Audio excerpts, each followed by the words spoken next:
పాకిస్తాన్ కు కేంద్ర హోంమంత్రి అమిత్ షా స్ట్రాంగ్ వార్నింగ్ ఇచ్చారు. భారత ప్రజలపై దాడి చేస్తే అస్సలు సహించమని హెచ్చరించారు.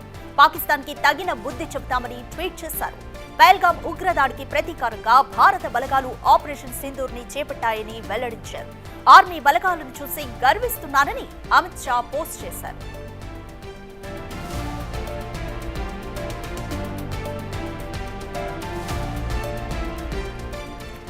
మరోవైపు సరిహద్దులో ఉద్రిక్త పరిస్థితులు. దీంతో పాటు నియంత్రణ రేఖ వెంబడి పాక్ కాల్పులకు తెగబడుతున్న నేపథ్యంలో ఆర్మీ అధికారులకు సెలవులు రద్దు చేస్తూ కేంద్ర హోంశాఖ నిర్ణయం తీసుకుంది. ఈ మేరకు ఇప్పటి వరకు సెలవుల్లో ఉన్న వారంతా తక్షణమే విధుల్లో చేరాల్సిందిగా అమిత్ షా ఆదేశించారు.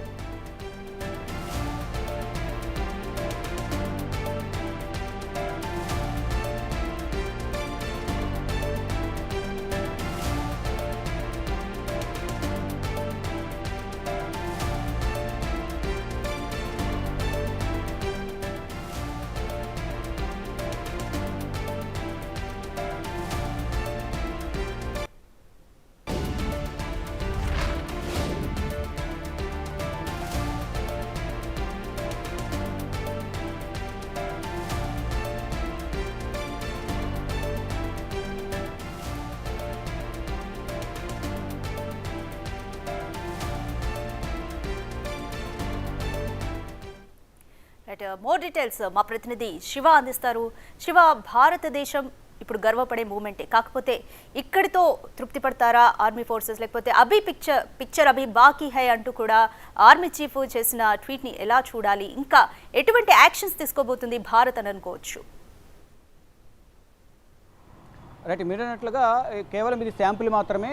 ఇంకా ఫర్దర్గా అభి పిక్చర్ బాకీ అంటూ మాజీ ఆర్మీ చీఫ్ మనోజ్ నర్వానే ఒక ట్వీట్ చేశారు. దీన్ని బట్టి ఇంకా దాడులు అనేవి మరింత తీవ్రంగా ఉండే అవకాశం ఉందంటూ కూడా అందరూ భావిస్తున్నారు. దానికి సంబంధించి పాకిస్తాన్ కూడా ఎంతో ఆందోళన వ్యక్తం చేసిన పరిస్థితి కనిపిస్తుంది. అంటే ఇప్పటికే స్థావరాలపైన, ఉగ్రవాద స్థావరాలపై దాడి చేశారు. దీనిలో చాలా మంది చనిపోయారు, అనేక మంది గాయాల పాలయ్యారు, అందరూ కూడా ఆసుపత్రి పాలైన పరిస్థితి కనిపిస్తుంది. కానీ మళ్ళీ ఇప్పుడు అభి పిక్చర్ బాకీ అంటూ మాజీ army chief Manoj Naravane tweet చేయడం కూడా కొంత పాకిస్తాన్లో గుబులు రేకెత్తిస్తోంది. నిన్న కూడా ఈ అటాక్ ముందు 1:05 అటాక్ ప్రారంభం కావడానికి ముందు ఇండియన్ ఆర్మీ నుంచి కూడా ఒక పోస్ట్ రిలీజ్ చేశారు. యుద్ధానికి సంబంధించింది, యుద్ధ ట్యాంకర్లు కానీ వారు ప్రయోగిస్తున్న మిసైల్కి సంబంధించి కానీ ట్వీట్ చేసిన తర్వాత, ఒక వీడియో పోస్ట్ చేసిన తర్వాత ఉగ్రవాద స్థావరాలపై దాడి చేశారు. దాదాపు 20కి పైగా ఉగ్రవాద స్థావరాలు ఉన్నాయి. దానిలో కేవలం 9 స్థావరాలను మాత్రమే రాత్రి 1:05 ఆపరేషన్ సింధూర్ ప్రారంభించి 30 నిమిషాల్లో 1:30 కల్లా, అంటే దాదాపు 22 నుంచి 25 నిమిషాల్లోపే ఆపరేషన్ కంప్లీట్ చేశారు. అంటే మొత్తం 20కి పైగా దాదాపు 21, 24 మధ్యలో ఈ ఉగ్రవాద స్థావరాలు ఉన్నాయి. దాంట్లో కేవలం 9 స్థావరాలనే ఇప్పుడు అటాక్ చేశారు. ఇంకా మరికొన్ని స్థావరాలను అటాక్ చేసేందుకు కూడా సిద్ధమైంది భారత త్రివిధ దళాలు. ముగ్గురు కూడా సంయుక్తంగా ఈ ఆపరేషన్ను ఆపరేట్ చేస్తూ ఉన్నాయి. దానిలో భాగంగా మళ్ళా అటాకులు ఉండే అవకాశం అయితే ప్రధానంగా కనిపిస్తోంది. ఈ నేపథ్యంలోనే పాకిస్తాన్ కూడా ఏదైతే పాకిస్తాన్పై భారత్ చేస్తున్న అటాక్లను ఎదుర్కొనేందుకు సిద్ధంగా ఉంది. ఈ నేపథ్యంలో ఈ సమావేశం ఏదైతే ఈ అటాక్ జరిగిన తర్వాత తొలిసారి ప్రధాని నరేంద్ర మోడీ నివాసంలో సెంట్రల్ క్యాబినెట్ సెక్యూరిటీ సమావేశం అనేది జరిగింది. దీంట్లో అందరినీ కూడా ప్రధాని నరేంద్ర మోడీ, హోంమంత్రి, అలాగే రక్షణ మంత్రి అందరినీ అభినందించారు. ఇటు త్రివిధ దళాలను ఫర్దర్గా కూడా ఇదే ఉత్సాహంతో అందరూ పనిచేయాలి. ఇదంతా విజయవంతమైన నేపథ్యంలో అందరూ కూడా భారత్ను ప్రశంసిస్తున్న పరిస్థితి కనిపిస్తోంది. అంటే దేశ విదేశాల నుంచి, ప్రపంచ దేశాలు కూడా భారత్ మిత్ర దేశాలు ఏవైతే ఉన్నాయో వారందరూ కూడా అభినందిస్తూ ఉన్నారు. ఇటు ఇజ్రాయెల్ కూడా ఫోన్ చేసి మీరు చేసిన అటాక్ని మేము సమర్థిస్తున్నాం, పాకిస్తాన్పై దాన్ని సమర్థిస్తున్నాం, మీతో మేము ఉన్నామంటూ కూడా వారు కూడా మద్దతు పలికిన పరిస్థితి కనిపిస్తుంది. ఇప్పటికే పుతిన్ కూడా నిన్న ప్రధాని నరేంద్ర మోడీకి ఫోన్ చేసి మీ వెనుక మేము ఉన్నాము, యుద్ధం సమయంలో అన్ని విధాల సహాయ సహకారాలు అందిస్తామన్నారు. ఇది కేవలం అటాక్ ఉగ్రవాద స్థావరాలపై మాత్రమే అటాక్ చేశారు. ఏదైతే పెహల్గామ్లో ఉగ్రవాదులు కాల్పులు జరిపారో ఆ టూరిస్టులు ఆత్మకు శాంతి కలగాలనే ఉద్దేశంతో ఉగ్రవాద స్థావరాలను మట్టుబెట్టే ప్రయత్నంలో భాగంగా ఏ ఒక్క ఉగ్రవాదిని వదిలే ప్రసక్తే లేదు. వెతికి మరి వారిని మట్టి పెడతాం, శిక్షిస్తామంటూ కూడా కేంద్ర హోంమంత్రి అమిత్ షా కూడా కీలక ప్రకటన చేశారు 2 రోజుల క్రితం.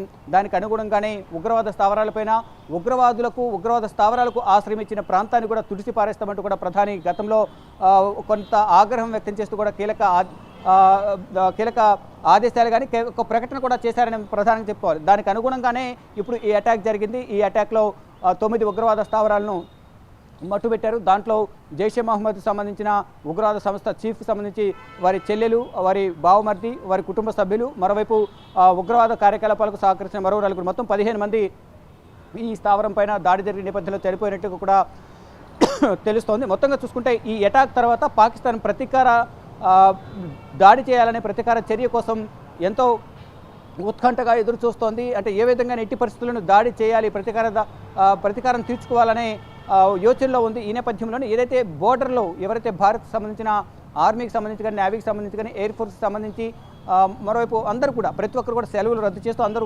విధుల్లో ఉండాలంటూ కూడా ఆదేశాలు జారీ చేసింది భారత ప్రభుత్వం.